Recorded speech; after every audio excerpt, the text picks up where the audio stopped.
குருவே சரணம். வணக்கங்க. நான் உங்கள் ஜோதிடர் கோவர்தன் பேசுகிறேன். நம்ம இன்றைக்கி பார்க்கக்கூடிய தலைப்பு வந்து மேச ராசிக்குள்ள குரு பயிற்சி பலன்கள். மேச ராசி குரு வந்து 2ஆம் இடத்துக்கு பயிற்சி ஆகிறாப்புல, மேசத்துலேருந்து ரிஷபத்துக்கு பயிற்சி ஆகிறாப்புல. அப்புறம் வந்து குரு வந்து 2ல் இருக்காப்புல, கேது 6ல் இருக்காப்புல, சனி 11ல் இருக்காப்புல, 12ல் வந்து ராகு இருக்காப்புல.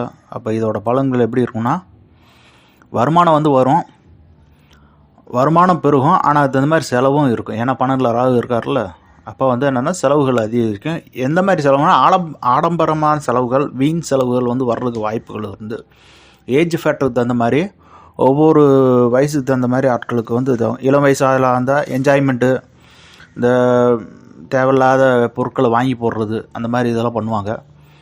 ஒரு 30-40 வயசுக்கு மேலே இருக்க ஆட்கள்னால் குழந்தைகள் மூலமாக வந்து ஒரு செலவினங்கள் வரும்.